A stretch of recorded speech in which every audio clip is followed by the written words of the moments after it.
আসসালামু আলাইকুম। খুবই সহজ উপায়ে কলা দিয়ে প্যানকেক বানাতে এই রেসিপিটি ফলো করুন। এর জন্য প্রথমে একটি বাটিতে একটি ডিম নিয়ে নিচ্ছি। ডিমটাকে একটি হ্যান্ড বিটারের সাহায্যে সুন্দর মতো ফাটিয়ে নিচ্ছি। এখানে পরিমাণ মতো চিনি যোগ করব। আমি এখানে 20 গ্রামের মতো চিনি দিব, কিন্তু একসাথে নয়। আমি একটু একটু করে চিনি যোগ করব। তো আমি 20 গ্রাম চিনি 4 ভাগ করে নিয়েছি। আমি প্রতিবার 5 গ্রাম করে যোগ করছি। এই কাজটি করার জন্য অবশ্যই হ্যান্ড বিটার ব্যবহার করবেন। এটি ইলেকট্রিক বিটার ব্যবহার করার প্রয়োজন নেই। ইলেকট্রিক বিটার ব্যবহার করলে এটি ফোমি ফোমি ভাব চলে আসে।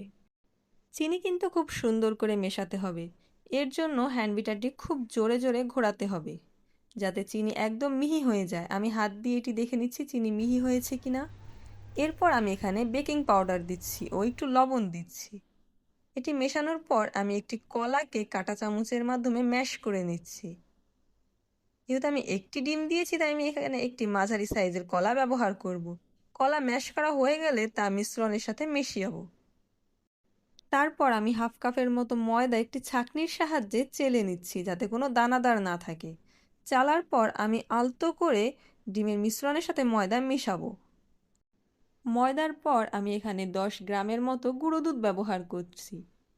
এটিও আমি চেলে নেব। চেলে নেওয়ার পর এটিও আমি আলতো করে মেশাবো। মেশানো হয়ে গেলে এ পর্যায়ে আমি রান্নার তেল ব্যবহার করছি। এখানে আমি 1 টেবিল চামচের মতো তেল দিচ্ছি ও সাথে কিছুটা ভ্যানিলা এসেন্স ব্যবহার করছি, যাতে কলার গন্ধটা না থাকে।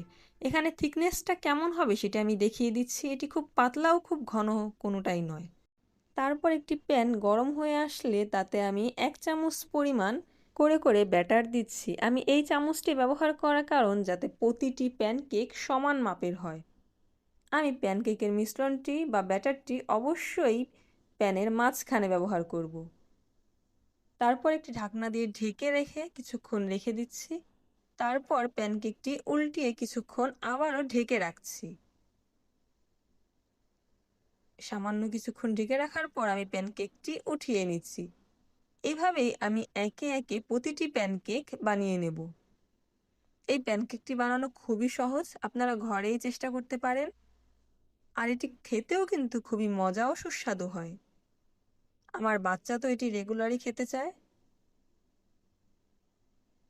এভাবেই আমি সময় নিয়ে প্রতিটি প্যানকেক যত্ন সহকারে তুলে নিচ্ছি। প্রতিবারই প্যানকেক দেওয়ার পরে ঢাকনা দিয়ে ঢেকে দিবেন, এতে কালারটা খুব সুন্দর আসবে। প্যানকেকগুলো হয়ে এলে একটি বাটিতে আমি সেগুলো নিয়ে নেব।